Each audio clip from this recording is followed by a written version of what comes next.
It's 4 p.m. here in Harare, Zimbabwe's capital. Welcome to ZTN News Blitz. Our top stories.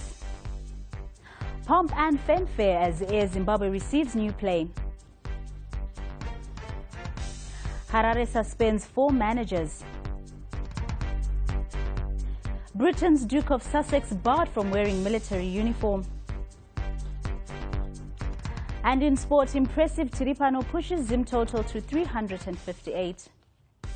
Zimbabwe today received one of its Boeing 777-200 aircraft from a fleet of 4 acquired from Malaysia almost 4 years after the deal was negotiated.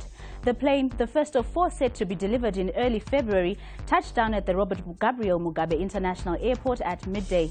Air Zimbabwe has of late been operating a single plane. While receiving the plane, acting President Constantino Chiwenga said the delivery of the new plane should enhance the country's tourism sector. He underlined government's determination to support and resuscitate Air Zimbabwe, stressing the link between air travel and the tourism sector. The tourism industry is currently one of the low-hanging fruits of this country and many others.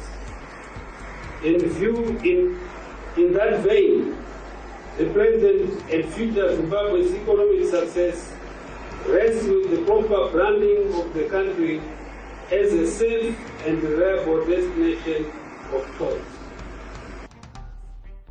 Zimbabwe's capital, Harare, has suspended 4 senior managers over misconduct allegations. They are Simon Muserere, Wastewater, Richard Kunyadini, Distribution, Arthur Ruhukwa, Water Production, and Chief Chemist Teddy Mafuko. Prince Harry, the Duke of Sussex, will be barred from wearing his military uniform after he agreed to step back from his armed forces appointments. Retired service personnel can wear their medals but not their uniform at official engagements once they have left the military.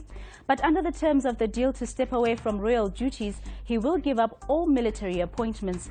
The announcement was made by Buckingham Palace on Saturday night.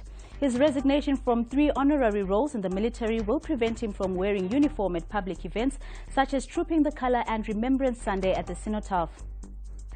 Moving on to sport, Zimbabwe have stayed on course at the ongoing test match against Sri Lanka at Harare Sports Club.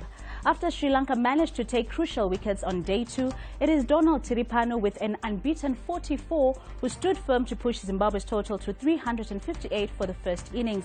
Greg Irvin had the highest total for Zimbabwe in this first innings as he went out with 85.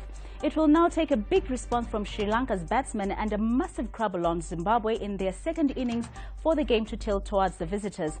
Earlier on, we caught up with Charmaine Chasweka to give us the details and just how the atmosphere is like. It's day 2 here at Harare Sports Club as Zimbabwe takes on Sri Lanka for the first of their 2 test matches.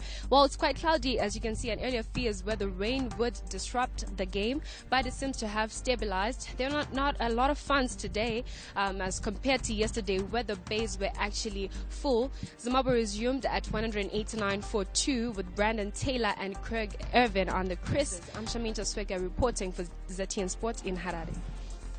The Zimbabwe basketball national team has a bright chance of progressing from the preliminary stage of the AfroBasket tournament set for Harare starting tomorrow. South Africa are out while Comoros did not confirm participation, leaving only the hosts Madagascar and Zambia. Zimbabwe face Madagascar in the tournament's opener tomorrow, with each team playing 4 games by the end of the tournament, twice against each team. Well, that's all we had for you on ZTN News Blitz. Join us again tomorrow at 10 a.m. For more news, visit ztn.co.zw and our other social media platforms. Thank you for watching.